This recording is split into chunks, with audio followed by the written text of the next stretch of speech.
Election 2016 has taken a turn over the past few days, and not for the better. I'm sure you've seen footage of the Donald Trump rally that was ultimately shut down in Chicago Friday night. Thousands of supporters and thousands of protesters, fights breaking out, physical intimidation, and even police officers bloodied by the melee between the two sides. To those who were surprised, I assume you've been asleep for the past couple of months. Here's a look back at some recent Trump rallies. In the old days, which isn't so long ago, when we were less politically correct, that kind of stuff wouldn't have happened. Today we have to be so nice, so nice. We always have to be so nice. Raise your hand. Who's the person that took action over there? Come here. You know, the guards are very gentle with him. He's walking out like big high fives, smiling, laughing. Like to punch him in the face, I'll tell you. I don't take responsibility. Nobody's been hurt at our rallies. Nobody's been hurt. Here's Trump's response when he was asked about the 78-year-old supporter you just saw who delivered that punch. It's possible you could help him with legal fees if this man needs it. I've actually instructed my people to look into it, yes. Joining me now are Marcelo Garcia, Boston Globe editorial writer. Good to see you again. Mona Haydar, local Ask a Muslim activist. It's great to see you, Mona, again, too. And Mo Cunningham is UMass Boston political science professor and contributor to Mass Poly. Props. Good to see you, nice too. To see you, Jim. What was your reaction to this whole... I mean, this weekend was the most egregious thing, Friday night, but it isn't like it's new. What's your reaction been to all this? It's appalling, but it's not surprising to see this developed into protests and people clashing. In fact, I wouldn't be surprised if this ended up with somebody getting killed because, as you said, we have been witnessing this develop from point zero to this. It's been escalating, so it shouldn't shock or surprise anybody that you this is wrote a piece in the Globe saying that some of the anti-Latino rhetoric may be actually an inspiring kind of thing. Not your word, but that's essentially what you wrote. Yeah, absolutely, because we've seen some of these incidents play or happen locally. And what inspired me to write that was something that happened at a Celtics game recently when two fans started chanting in response to the name of a Latino player, the NBA player, who is not even Latino, he's from Spain. But they started chanting, you know, Trump, build a wall, blah, blah, blah. And then the response from the fans, which was essentially, you know, they had them evicted from the game. You know, in that case, it didn't really escalate, but we have seen this rhetoric have a real impact in what people are doing, you know, in real life. Well, that's a cup half full kind of woman. Do you feel the same way about some of the Muslim taunts? I do, absolutely. I think it's pointing out all the places where we have amazing work to do in this country. Be we Latino, be we Muslim, be we Black. There's so much work, and there's so much coming together of different communities to do that work. You two don't find this scary? Before we get to him. Of course it's scary. Yes, absolutely. It's scary, but I think it's going to help us long term. Yes. When Trump said on CNN with Anderson Cooper the other day, he said Islam hates us. Yeah, he did. You know, I'm just over here like, hi, American Muslim over here. Islam is an inanimate object. It doesn't hate anybody or anything. It doesn't have the capacity to do that. And I was like, oh, McDonald, like, stop. So you think both think it provides a platform for activism to fill in the gaps in people's knowledge, for lack of a better expression? I think that Mona would agree with me that we are not, this is not new for us. Like as a Latina, as an immigrant, we have seen this type of stuff. Yeah. But for political correctness or whatever, it was not out. It was not, you know, it was hidden, and people were very careful about, you know, expressing this type of things. People were tiptoeing around, and suddenly Trump is out saying these things loud and proud, and it's like, oh, maybe we're not in a post-racial society. Maybe we have things we have to talk about and look at. I want to ask you how you feel as a white male, what the response has been, because they're on the other side for the most part. You know, one of the things that we love to do in all these settings, particularly in my line of work, is, oh, we've never seen anything like this before. We've never seen, there's no precedent. Have we ever seen anything like this before? Well, yeah, we haven't. First, as a middle-aged white guy, I have to say it's a real eye-opener, the degree to it. But we have seen it before. Immediately, you turn to George Wallace in 1968, who he was, you know, although I think Trump is far more callous, far more willing to incite people than even Wallace was. And Wallace ended up getting shot at the end of all this. Yeah, he did in '72. But there was a rally in Detroit, 10,000 people that broke down into a chair swinging brawl.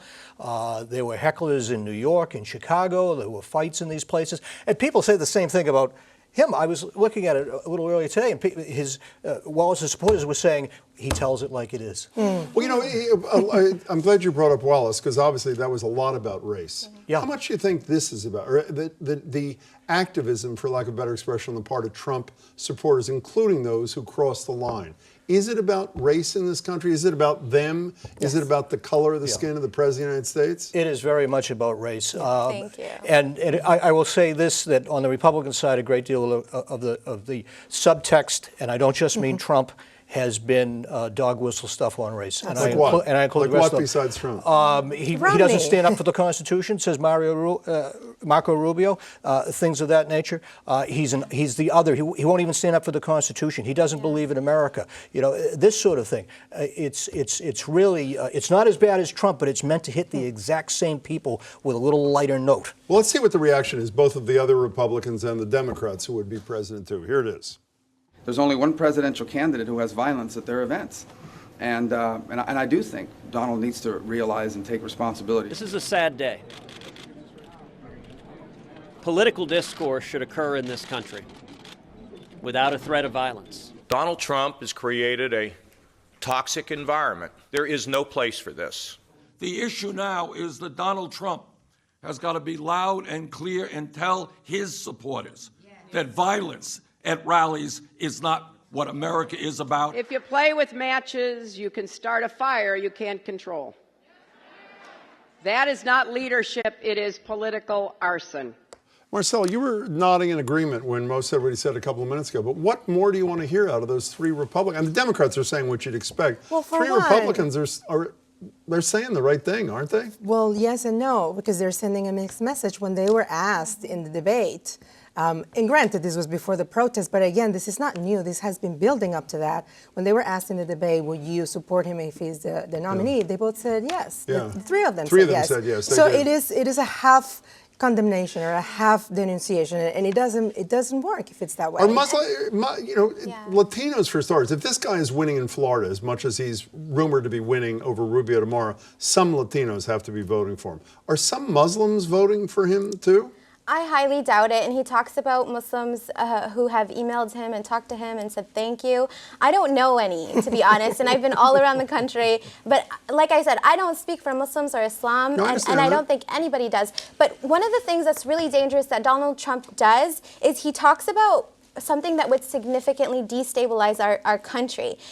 Muslims represent 1% of the nation, but 10% of the nation's doctors. I know that. So if 10% of our doctors left, like Donald Trump wants us to, my father being one of those people, we would have an economy that would collapse. Okay, so Mona says no Muslims she knows. She admits it's anecdotal voting. You agree. He can't have the numbers in Florida like he's got if some Latinos are not buying into this. Jim, but you have to look at the Latinos in Florida. These are Cuban Americans who represent a very, very unique experience within the Latino electorate. Yeah, but they are Cuban Americans. They are Cuban Americans, but again, it's a very small, it's only like 2% of all the immigrants in all the United States. So.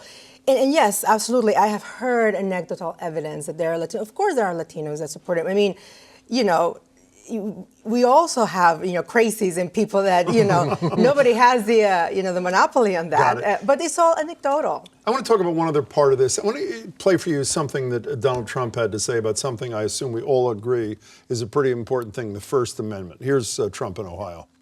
We cannot let our First Amendment. I just can't. We cannot let our First Amendment rights be taken away from us, folks. We can't let it happen. We can't let it happen. We have a right to speak. I just spoke over his First Amendment rights. Are you troubled by the fact that he didn't get to speak? I mean, I assume the core thing for all of us is, I agree with you, there could have been deaths, there could have been horrible violence, but he didn't get to speak, in part because of protesters whose message I assume you'd support. Are you troubled by the fact that he didn't get to speak, or no? As with a lot of things with Trump, there's always a grain where you have to nod your head and say, well, he's got a point. Of course, a person running for president should be allowed to speak and should have that opportunity, and his followers should have the opportunity to hear him. Absolutely true. Are you troubled that he was shut down in Chicago? Absolutely not, because we, the people, also have freedom to express our opinions and our views, and we've said we don't want to hear it in Chicago and many other places. So should they go? By the way, he's accused the Sanders campaign. Sanders says I had nothing to do with it, even so some Sanders supporters. But MoveOn.org admits they were part of it and plans to continue. So should they shut down in a similar fashion every single Trump event so he never gets to speak again? Oh, Why I not? don't think so. Why not? I don't think that that's necessarily going to be helpful. But what will be helpful is what we saw in Chicago. Communities unifying, Latino, Black, Muslims. Everybody came together and said, this isn't what we want. We don't want this in our city. Goodbye. Or you want to settle this? It's 1-1. You troubled by the fact that he never got to speak Friday night? I am not troubled because he has enjoyed most media exposure, like completely disproportionate media exposure. He definitely does not suffer from a lack of being able to sleep. But as somebody who's in the business you're in, there was an event where he was. If there was a different context, if there were different circumstances, I would be troubled. But no. Do you worry that he could be the next president of the United States? Absolutely. In a serious way. Yeah, absolutely. Do you? I have deep concerns about it, yes. You're the political scientist. Could he be president of the United States? No. Why not? Too far out. People are not going to stand for this. Not at all. Most unpopular candidate by far, and the person who's the second most unfavorably viewed candidate is the woman who's likely to win the Democratic nomination. That doesn't factor into this? I think it does somewhat. I think it's a very polarized country. He'll probably run stronger than we'd like him to, but I don't think he's going to be president. Marcel, it's good to see you. Thank you so Jim. much. Mona, thank you. Thank Pleasure. You. Likewise. Great to see you, Mona. Thanks, Jim.